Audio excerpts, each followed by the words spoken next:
We've seen some amazing things, but that, my friends, is something we've never seen. Brandon Cruz wants advice. Brandon Cruz wants advice. Brandon wants advice. Brandon Cruz wants advice. You have locked yourself into the playoffs. Nice. Got it. Talk with old Brandon Cruz wants advice. Completely speechless, to say the least. Man, I am honestly so baffled by that decision. Brandon Cruz wants advice. It's Brandon wants advice. Green flag in the air. Brandon Cruz wants advice to the front. Ladies and gentlemen, boys and girls, welcome to the Brandon Cruz Daily Fantasy Podcast. And I am coming back at you after a 2-week absence. You know, we had an off week. I had work come into play, all that good stuff. Anyway, let me get back into this as soon as possible because I'm kind of on a time crunch. But let's get into Sonoma. First off, let me give you some Larry Mack race trends. I've recorded this sumbitch 3 fucking times before qualifying. I still can't pronounce goddamn Larry Mack's trends. Anyway, you could use this to DFS however you want, but Since stages got introduced in NASCAR, they fucked up road courses. I mean, simple as that. They killed what was once a great spectacle of strategy and fuel mileage and all that, just where everyone knows when the cautions come out. But anyway, the last 2 races, both winners have pitted 2 laps before the end of the first and second stages. So in 2017 it was Kevin Harvick, 2018 Truex, both, like I said, pitted before the end of the stages. So they forgo the golden stage points and the playoff points.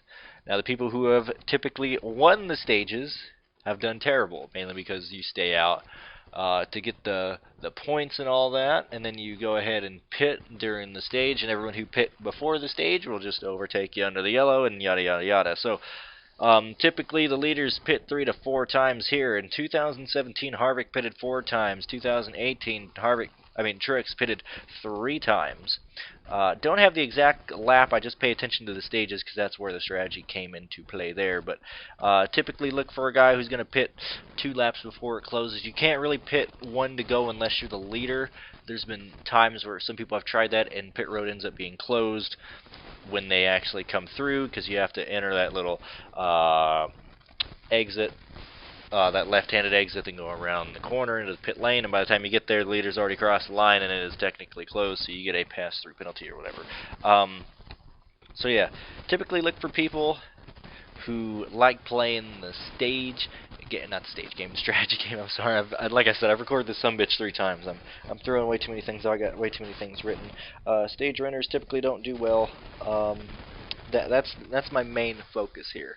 We don't have a whole lot of history. I'm not looking at history this year, mainly because we're running these new packages, and I'm certainly not looking at old history for the road course. Certainly not Sonoma because, like I said, stages have messed everything up. But we do have the carousel back. They are back to a 750 horsepower motor with no aero ducts, and this is DW's final broadcast race. Love you, DW. Gonna miss you, man. Let me just go over some of the points that I've written down. So yeah, most people pit early. It's going to be a long green flag race, man. We don't end up wrecking a whole lot these last 2 years. Before we used to have up to like 6 cautions. Now, you know, it's going to go green the entire time because if you spin out, NASCAR isn't going to give 2 shits about throwing yellow unless they want someone to win or you're the right last name. So going to be plenty of green flag racing tomorrow. Fast cars going to be fast. Qualifying and practice is going to be a good measure based on old history of the races, at least based on speeds. You know, like if you're fast in practice, fast in qualifying, you're going to be up there. Not a whole lot of movement in the positions unless you completely fuck up, blow a tire like Jones did. I'll get into that later. I love rookies and guys who typically haven't been good or haven't seen this track, and that's another good thing is here. This is a brand new track for everyone here. No one in this field has ran this configuration of Sonoma. So we got that going for us right there. If it goes green, there will be a bad play in the winning lineup. Just like last year, I believe Eric Jones was that guy. He did not show speed the entire time. He just used strategy. So if it goes green, we will have like a gut-wrenching guy in there. Last year, 7 of the top 10 DFS points, my bad. 7 of the top 10 top scoring DFS drivers started outside the top 10 last year, so keep that in mind. going into practice, I'm looking at least for the first practice, I'm looking at people that I like coming into the race, and I'm looking at how many laps they did. So, for example, before qualifying, I was all about. I don't know why this audio is looking weird. I hope it's not loud. Hopefully I'm not blowing your eardrums out. But before that, I was looking at Alex Bowman, William Byron, J.J. Daly, Daniel Hemrick, Bubba Wallace, Parker Kligerman, David Reagan, and Michael McDowell. Now, looking at Bowman, the Showman Bowman.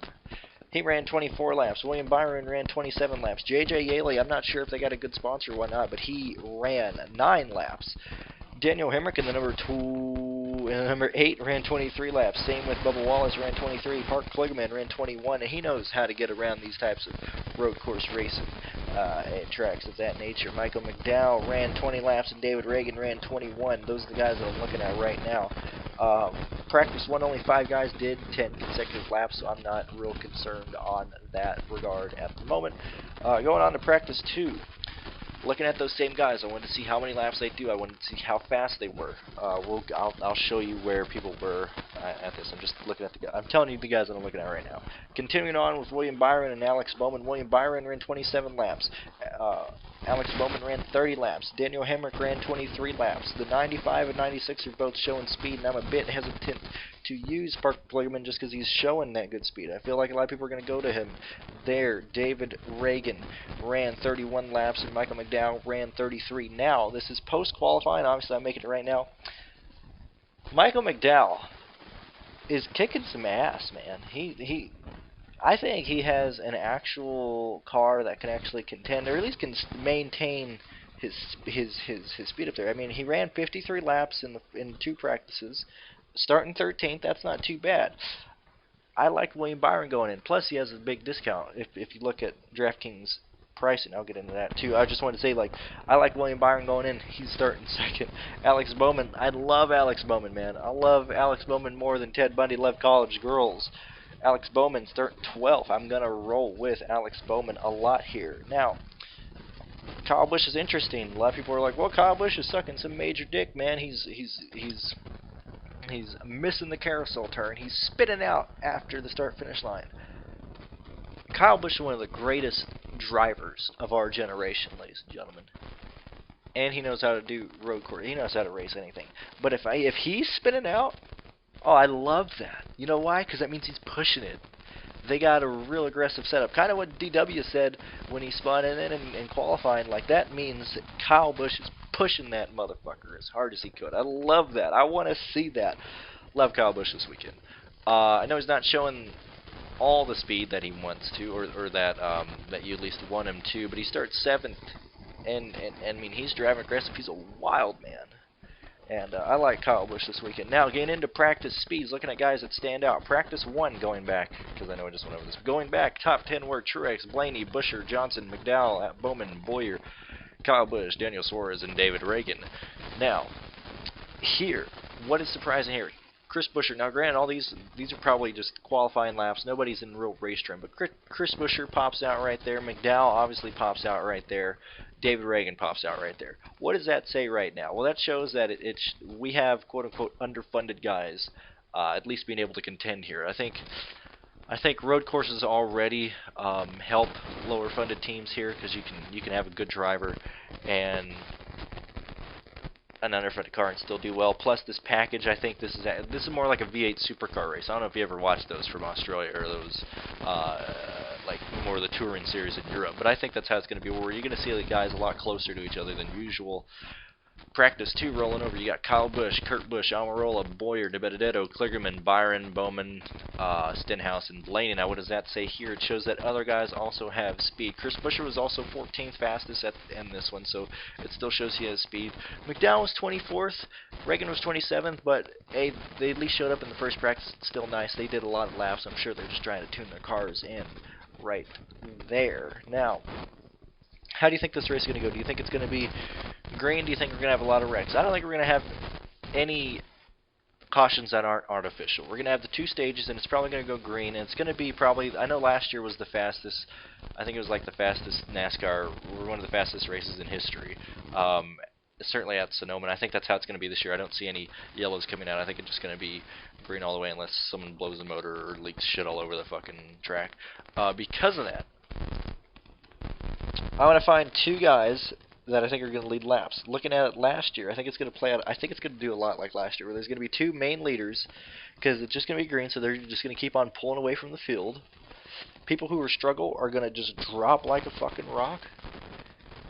And I just want people who are going to contend and stay consistent and just stay where they are. So, going to DraftKings now, and also check out my article on Burnout Avenue. It's a little bit more simplified than what I'm about to go over right now. But looking at the DraftKings pricing, not sure what the fuck they're smoking in DraftKings right now, but they are very lenient on some of these drivers. So let's just look at the guys who are taking a big discount this weekend.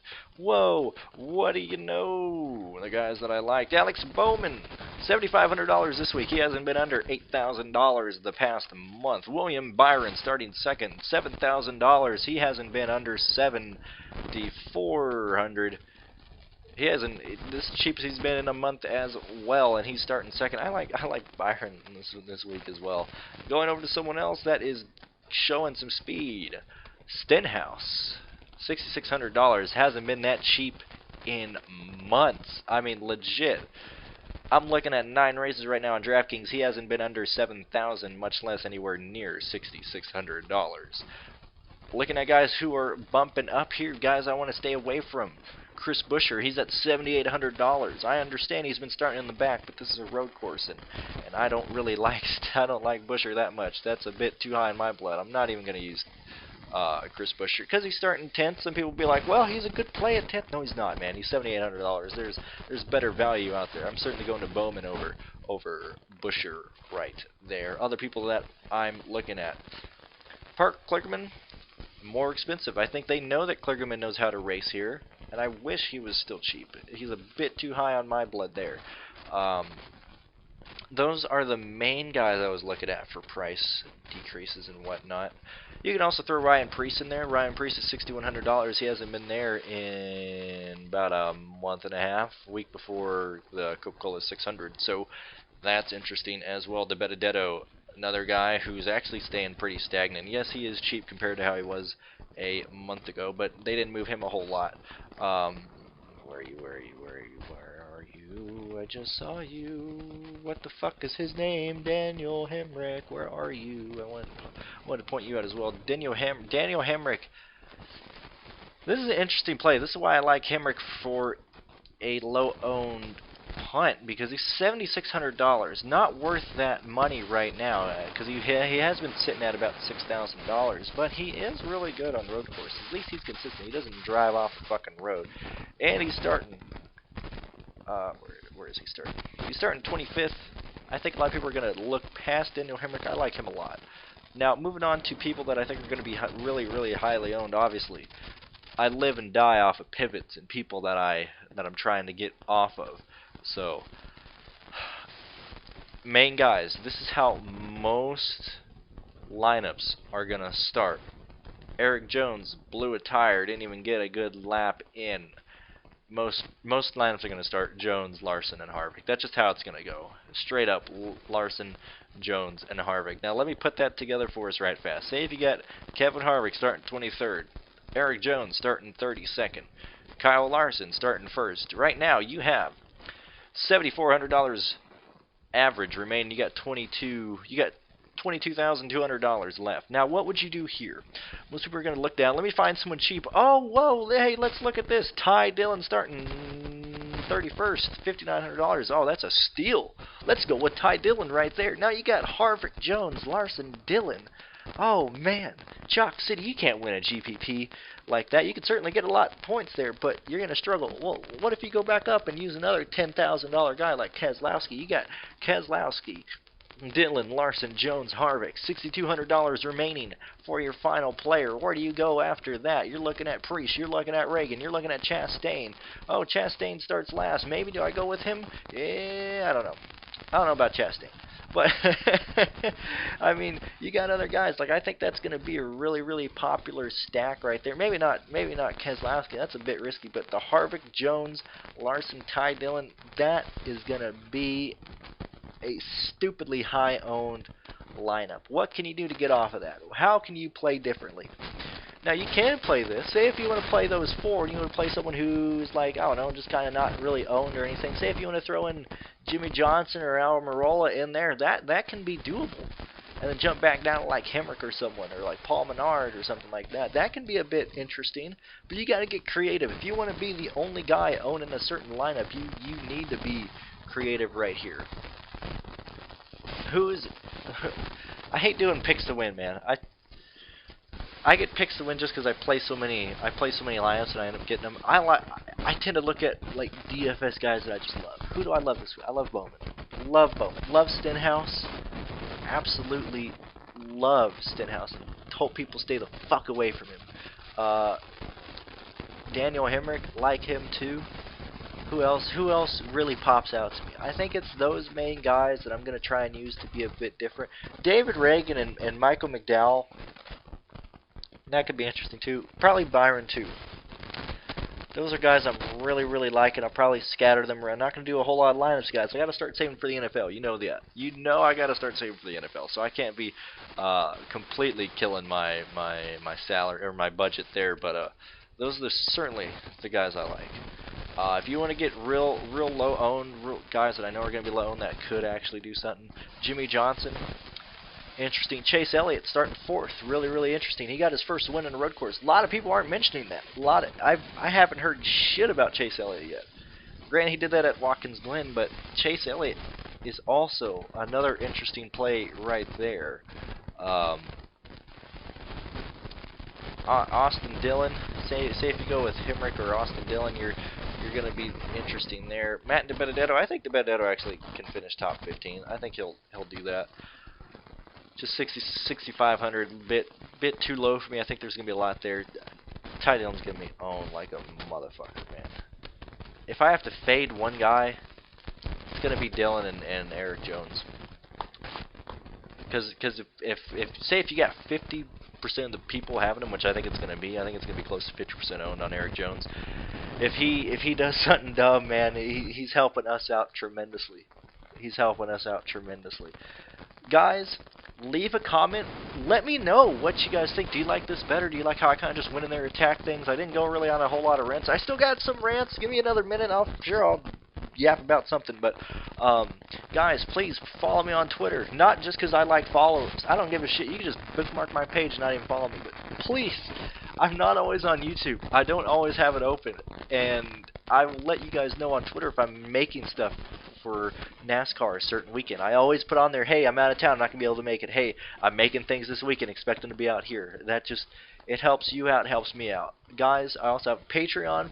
Feel free to hop on there, help me out, you know. I'm going to have Sundays off this upcoming NFL season. I want to have more days off. I want to just be like, hey, you know, I'd like to just quit my work, do a shitload of alcohol and drugs, and just be supported on Patreon. That'd be a dream of mine, just so I can keep making videos for you guys. But let's see, I believe it's all that there. Check out my article on Burnout Avenue. Follow them on Twitter. Great guys over there, Josh and Zach over there. They always do a fantastic job making a great podcast that reviews everything. And also, DW, I'm going to miss you, man. I love Darrell Waltrip. A lot of people were like, he don't shut the fuck up, and I love that, man. I probably would have been a huge Darrell Waltrip fan if I was live when he was racing. Straight up, because he didn't shut the fuck up, man. He was amazing. So annoying. He just annoyed the fucking shit out of people. It's great. Guys, don't get married to your money. Have a fantastic weekend, and best of luck. Thank you for listening. I appreciate it.